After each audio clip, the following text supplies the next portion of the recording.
बिस्मिल्लाहिर्रहमानिर्रहीम। अस्सलाम वालेकुम नाज़रीन, आप यूट्यूब चैनल देख रहे हैं। मैं इमरान खान हूँ। बज़ाहिर तो आपको ये बताया जा रहा है कि मुज़ाकरात हो रहे हैं, पाकिस्तान रोल प्ले कर रहा है और बाकी ममालिक मिलकर इस जंग को रोक देंगे। लेकिन ये एक तरफ की कहानी है। पाकिस्तान कोशिश ज़रूर कर रहा है और उस कोशिश की तारीफ़ की जानी चाहिए। यही कोशिश मिस्र भी कर रहा है और ऐसी ही कोशिश तुर्की भी कर रहा है। इसराइल ये नहीं चाहता कि जंगबंदी हो और ईरान अभी तक किसी पे एतबार नहीं कर पा रहा। ऐसे माहौल में अमेरिका इस खित्ते में बहुत बड़े पैमाने पर फ़ौज इकट्ठी कर रहा है। ये सारी चीज़ें मैं आपको बताता हूँ, लेकिन सबसे पहले वाइट हाउस ने तहरीरी तौर पे एक धमकी जारी की है। तहरीरी में इसलिए कह रहा हूँ कि वाइट हाउस की तर्जुमान ने जब खड़े होकर ये धमकी सुनाई तो पढ़ के सुनाई, और बाकायदा वो नीचे देख कर पढ़ रही थी और साथ साथ वो सुना रही थी जो धमकी उन्होंने दी है। ये धमकी मैं आपको कैटेगोरिकली बता देता हूँ। वाइट हाउस की तर्जुमान ने कहा कि ईरान हकीकत को तस्लीम नहीं कर रहा, वो शिकस्त खा चुका है, उसकी फ़ौज हार चुकी है। सदर ट्रंप ब्लफ नहीं करते, वो ईरान पर जहन्नुम के दरवाजे खोलने वाले हैं। बड़ी तबाही आएगी। पहले ऐसा हमला नहीं हुआ होगा जैसा हमला अब होगा। अगर ईरान डील नहीं करता तो शदीद तरीन हमले शुरू होंगे। ये जनाब वाइट हाउस की जानिब से बाकायदा तहरीरी तौर पे एक बयान लाया गया और उसे पढ़ के सुनाया गया। डोनाल्ड ट्रंप ने अपना जो ज़ाती डोनाल्ड ट्रंप का एक सोशल मीडिया है उसके ऊपर एक पोस्ट की है, एक उन्होंने स्टेटमेंट दिया है। वो स्टेटमेंट ट्विटर के ऊपर भी आया। अब इस स्टेटमेंट को पूरी दुनिया बड़े गौर से पढ़ रही है और सबको आइडिया हो गया है कि ट्रंप एक्चुअली करने क्या वाला है और मुज़ाकरात की असल कहानी क्या थी। पहले आप वो स्टेटमेंट देख लें, क्योंकि ये स्टेटमेंट तय करेगा कि आने वाले हफ्तों में पूरे खित्ते में क्या होने वाला है। डोनाल्ड ट्रंप ने कहा कि United States of America is in serious discussion with a new and more reasonable regime to end our military operations in Iran. कि अमेरिका इस वक्त ईरान में एक नए और रीजनेबल यानी पहले से बेहतर एक रिजीम के साथ बड़े सीरियस मुज़ाकरात कर रहा है, जबकि ईरान ने कैटेगोरिकली कहा कि हमारे अमेरिका के साथ कोई मुज़ाकरात नहीं हो रहे। तो इसको आप क्लियर कर दें कि ये डोनाल्ड ट्रंप ने एक दावा किया शुरू में। Great progress has been made but if for any reason, यानी हम आगे बढ़ रहे हैं लेकिन अगर कोई वजह बन जाती है, a deal is not shortly reached, अगर फौरी तौर पर कोई डील नहीं होती, which it probably will be, and if Hormuz strait is not immediately open for businesses, और अगर फौरी तौर पे कोई डील नहीं होती और आबनाए हुर्मुज को फौरी तौर पे कारोबार के लिए नहीं खोला जाता, we will conclude our lovely stay in Iran by blowing up and completely obliterating all of the electric generating plants, oil wells and Kharg Island and possibly all desalination plants। अब इसको जरा आप गौर कर लें कि वो करने क्या जा रहा है। डोनाल्ड ट्रंप ने कहा कि अगर अभी डील नहीं होती और आबनाए हुर्मुज को फौरी तौर पे नहीं खोला जाता तो हम करेंगे क्या, हम इनके जितने भी प्लांट्स हैं उनको तबाह कर देंगे, बिजली पैदा करने वाले प्लांट्स को भी तबाह करेंगे, तेल के कुओं को भी आग लगा देंगे, खारक के जजीरे को भी तबाह कर देंगे, और पानी को साफ करने वाले जितने प्लांट्स हैं उनको भी पॉसिबली हम तबाह कर देंगे। और अभी तक हमने इनको टच नहीं किया, ट्रंप ने यह भी कहा। और उसने कहा यह बदला होगा उन बहुत सारे फौजियों और दीगर लोगों के कत्ल का जिन्हें ईरान के 47 साला दहशत गर्दी फैलाने वाले रजीम ने कत्ल किया था। अब ये डोनाल्ड ट्रंप की एक वाज़ेह धमकी है। डोनाल्ड ट्रंप क्या मांग रहा है? डील, ईरान हमारे साथ डील करे, फौरी तौर पे आबनाए हुर्मुज को खोले। ये डोनाल्ड ट्रंप ने कैटेगोरिकली मांगा। व्हाइट हाउस क्या कह रहा है कि ईरान डील करे, शिकस्त तस्लीम करे। ईरान कह रहा है हम जंग हारे ही नहीं। अमरीकी जर्नल्स कह रहे हैं कि ईरान जंग नहीं हारा।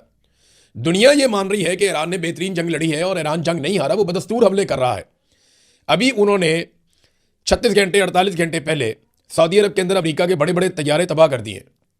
रोज़ाना की बुनियाद पे वो अमेरिका को कोई ना कोई नया एक सरप्राइज दे देते हैं, लेकिन उसके बावजूद अमेरिका लगातार कह रहा है कि शिकस्त तस्लीम करो, हार मान लो और हमारे साथ डील कर लो और हमारे मुतालबात तस्लीम करो।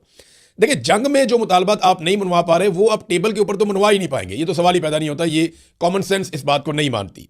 एक तरफ डोनाल्ड ट्रंप ये दावे कर रहा है कि जी मुज़ाकरात हो रहे हैं, पाकिस्तान बातचीत कर रहा है। देखिए, पाकिस्तान जो बातचीत कर रहा है वो कोई अमेरिका की मोहब्बत में नहीं कर रहा। लाजमी बात है, पाकिस्तान के जो हुक्मरान है उन्होंने एक जूते पॉलिश करने की पॉलिसी अपनाई हुई है और वो डोनाल्ड ट्रंप को हमेशा खुश रखना चाहते हैं। मिसाल के तौर पे डोनाल्ड ट्रंप ने बड़ी घटिया और गलीज जुबान इस्तेमाल की खादमैन हरमैन शरीफैन मोहम्मद बिन सलमान के बारे में, तो शहबाज शरीफ ने डोनाल्ड ट्रंप के बारे में एक लफ्ज़ नहीं बोला, आसिम मुनीर ने भी नहीं बोला, किसी ने नहीं बोला, कोई भी खादमैन हरमैन शरीफैन के साथ खड़ा नहीं हुआ। इसी किस्म का कोई एक जुमला अगर ईरान का कोई लीडर बोल देता तो आप देखते कि ये बाजू टोंके आ जाते सारे के सारे मैदान में। तो डोनाल्ड ट्रंप को ये खुश जरूर रखने हैं, लेकिन इस जंग को ख़त्म करना पाकिस्तान की ज़रूरत है। और खित्ते के बाकी ममालिक की ज़रूरत है। वो सब जानते हैं कि अमेरिका का कुछ नहीं बिगड़ेगा, हमारा बेड़ा गर्क हो जाएगा यहाँ पे इस खित्ते के अंदर।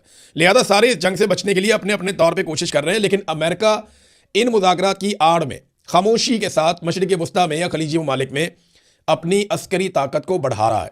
न्यूयॉर्क टाइम की रिपोर्ट है, ये मैं आपके सामने रख रहा हूँ।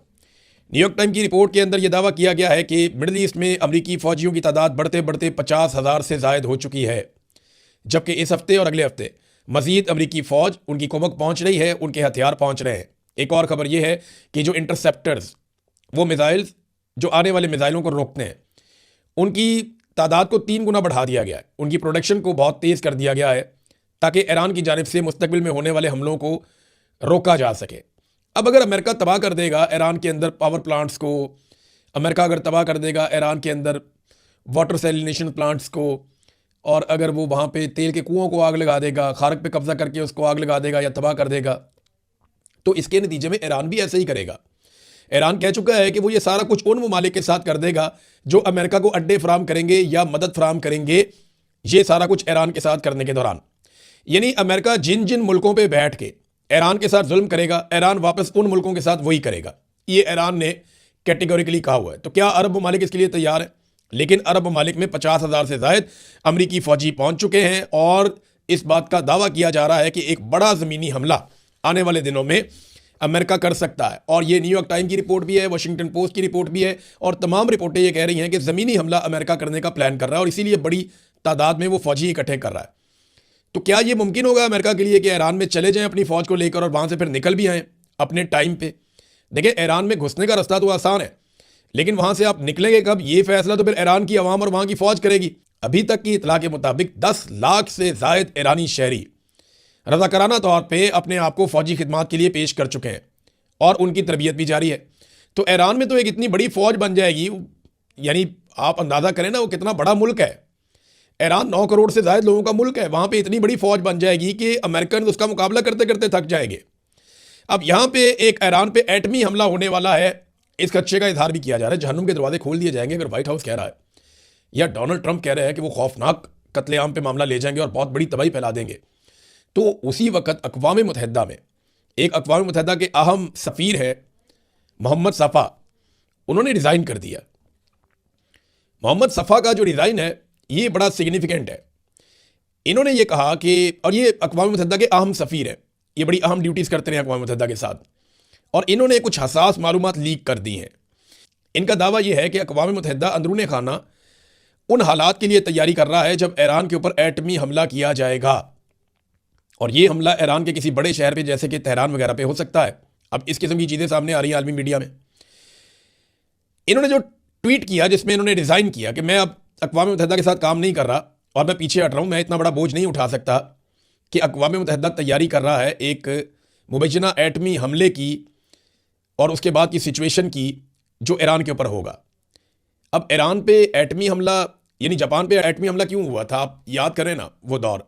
जापान भी हार नहीं मान रहा था, पीछे नहीं हट रहा था, शिकस्त तस्लीम नहीं कर रहा था, लेकिन जब वहाँ पे एटमी हमले हुए तो उसके बाद जापान बदल गया।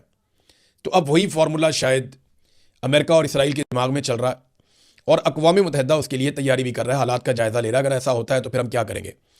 जो ट्वीट है मोहम्मद सफ़ा की वो मैं आपके सामने रख देता हूँ। People don't understand the gravity, ये लोग उसकी शिद्दत का अंदाज़ा भी नहीं लगा सकते।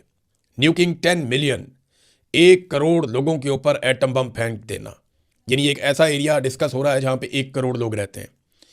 Regular working class people with dreams, ऐसे लोगों के ऊपर जो काम करने वाले लोग हैं, जो ख्वाब देखते हैं, जीना चाहते हैं। Only the people can stop it, सिर्फ लोग ही इसे रोक सकते हैं। एक्ट नाउ, अभी इसके ऊपर अमल करवाइए। हिस्ट्री विल रिमेंबर अस, तारीख हमें याद रखेगी। अब ये एक बहुत बड़ा दावा है और आलमी मीडिया में हर तरफ ये खबर फैली हुई है कि क्या वाकई एक प्लान किया गया है कि ईरान पे एटमी धमाका किया जाए और अक़वाम मुत्तहिदा को उसके बारे में आगाह किया गया है और अक़वाम मुत्तहिदा उसके बारे में डीप डिस्कशन अंदरूनी खाना कर रहा है कि अगर ईरान पे एटमी हमला होता है तो दुनिया को कैसे कंट्रोल करना है और मामलात को आगे कैसे बढ़ाना है, फौरी तौर पे कौन कौन से इक़दाम करने होंगे। और इन्हीं चीज़ों के लीक होने पर मोहम्मद सफ़ा ने अपने आप को अलग किया अक़वाम मुत्तहिदा की सफारत से। नाज़रीन, इस किस्म की खबरों से ना आलमी मंडी में बेचैनी बढ़ जाती है, तेल की कीमत ऊपर जाती है। अभी इस वक्त आलमी मंडी में जो तेल की कीमत है वो $115 फी बैरल। लेकिन आपको एक बात बताऊं, आज भी इमरान खान के दौरे हुकूमत से आलमी मंडी में तेल सस्ता है, आज भी सस्ता है। इमरान खान साहब $120 फी बैरल पे जब तेल था आलमी मंडी में तो $150 का बेच रहे थे, और आज $115 का फी बैरल है। और शहबाज शरीफ पेट्रोल और इससे भी महंगा डीजल बेच रहा है, और वो कौम पे एहसान भी चढ़ा रहा है कि मैंने कौम पे बड़ा एहसान किया, मैं सस्ता बेच रहा हूँ, मैं बोझ उठा रहा हूँ, बोझ तो सारा कौम के ऊपर लादा हुआ है। और वो लोग जो इमरान खान के दौर में पेट्रोल को बहुत महंगा कहते थे, वो आज पेट्रोल को बहुत सस्ता कहते हैं और मौजूदा हुकूमत की तारीफ करते हैं। कैसे कैसे नमूने जो हैं वो बेनकाब हुए हैं। अब ये जो जहाज़ निकाले गए हैं आबना हुरमुज़ में से, रोज़ाना 2 जहाज़ों की बात इसहाक डार ने की है। ये बात डोनाल्ड ट्रंप ने दावा किया कि ये जहाज़ अमेरिका के लिए है, ईरान का तोहफा है। लेकिन इसहाक डार ने बताया नहीं कि पाकिस्तानी झंडे लगे हुए जहाज़ जो निकले हैं, ईरान ने भी इसके ऊपर कोई वादे मौक़िफ़ नहीं दिया। ईरानी सहाफ़ी से बात कर रहे हैं कुछ जर्नलिस्ट, समीना पाशा साहिबा ने भी की, तो वो ये दावा कर रहे हैं सहाफ़ी कि ये तो पाकिस्तान के लिए हमने फैसिलिटेट किया है, अब पाकिस्तान किसी और को दे रहा है तो पाकिस्तान की मर्जी है। देखें ना, पाकिस्तान में पेट्रोल की कीमतें आप बढ़ा रहे हैं कि जनाब पेट्रोल नहीं आ रहा, और साथ आप दावा कर रहे हैं जनाब हमारे तो कंटेनर लगे हुए हैं लाइन में, रोज़ाना की बुनियाद पर हमारे टैंकर आ रहे हैं पानी में से निकल के आबना हुरमुज़ में से।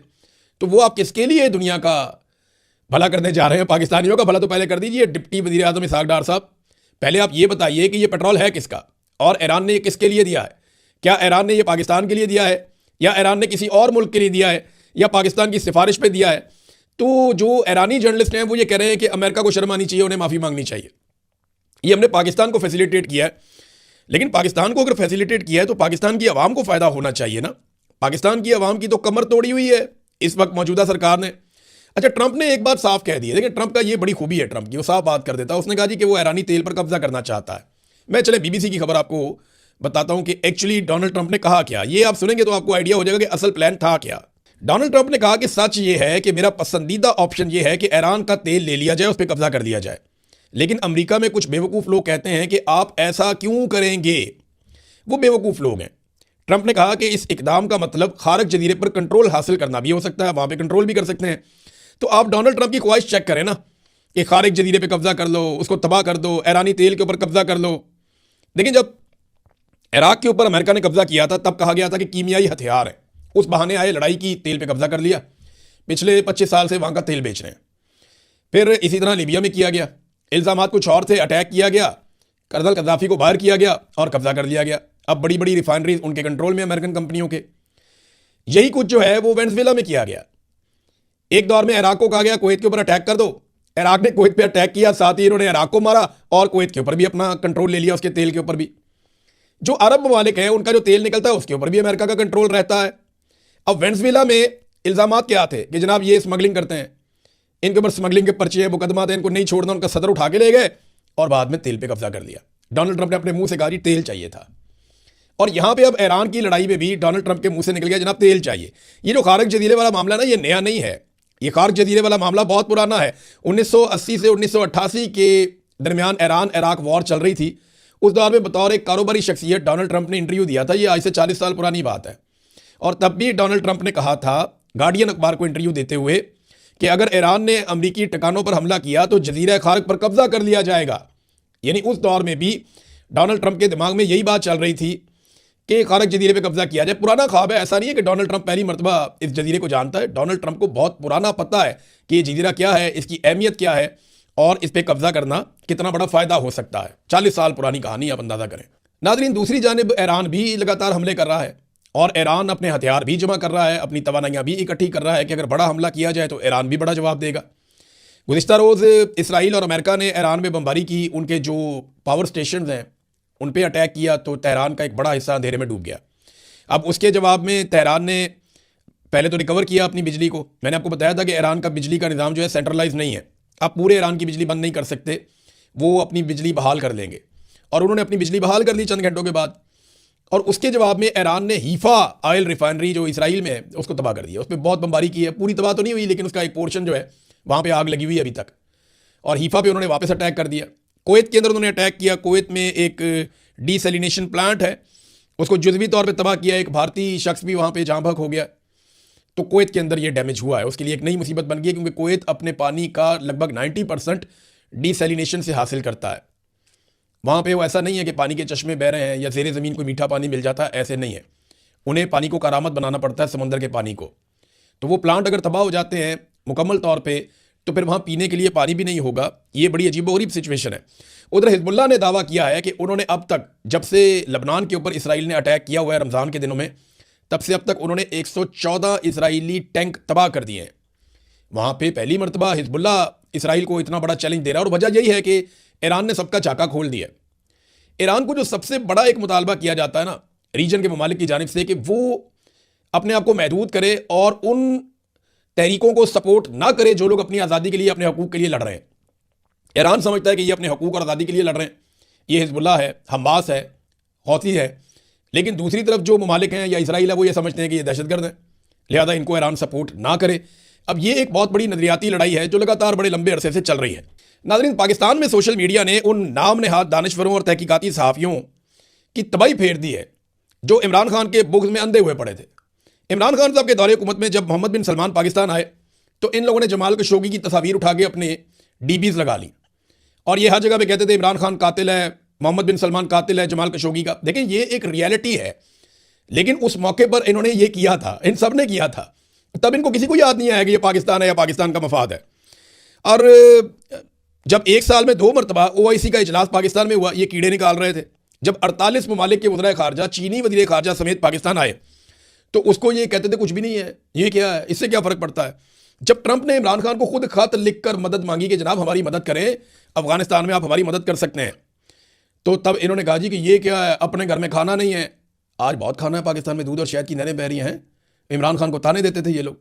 अंदाज़ा करें आप, ट्रंप का लेटर लिखा। आज ट्रंप सिर्फ एक ट्वीट को रीट्वीट कर देना तो ये बगले में जाते हैं, छलांगे मारते हैं, खुशियां मनाते हैं, घुंघरू तोड़ देते हैं नाच नाच के। लेकिन जब इमरान खान के दौर में डोनाल्ड ट्रंप खुद खत लिखता था, तो तब ये कहते थे जी हम क्या कर सकते हैं, हमें नहीं। आज पाकिस्तान सालिसी कर रहा है तो ये हलाल है। इमरान खान साहब के दौर में जब सालिसी कर रहा था तो हराम थी। तब ये कहते थे अब पढ़ाई शादी में अब्दुल्ला दीवाना, कौम बेच दी, ये कर दिया, वो कर दिया। देखिए, ये बेशर्मी का एक कंबल है जो इन लोगों को नहीं छोड़ रहा। ये लोग इमरान खान के मुकाबले में सहाफ़त की एक उन्होंने लिबादा ओढ़ा हुआ है और सियासी मकासद के लिए सरगर्म है, और यही इनका मेयार है। और आज पाकिस्तानी इनको इनका मेयार और इनकी असलियत सोशल मीडिया पे दिखा रहे हैं। देखिए, मैं फिर भी जाते जाते एक बात कहूँगा, पाकिस्तान अगर कोई अच्छा रोल प्ले कर पाए और इस जंग को रोक पाए, जिसके इम्कानात कम है, तो ये एक बड़ी कामयाबी होगी, और जो इसको करेगा उसको क्रेडिट भी मिलना चाहिए। लेकिन इमरान खान के दौर में जिन लोगों ने रज के बकवास की थी ना, वो आज जब ज़मीन आसमान के कलाबे में लाते हैं ना, तो उनकी मुनाफ़कत पे जो है वो अजीब सी कैफियत होती है। पता नहीं, समझ नहीं आती इनको बंदा कहे क्या। अब तक के लिए इतने, अपना ख्याल रखिएगा, अपने चैनल का भी। अल्लाह हाफ़िज़।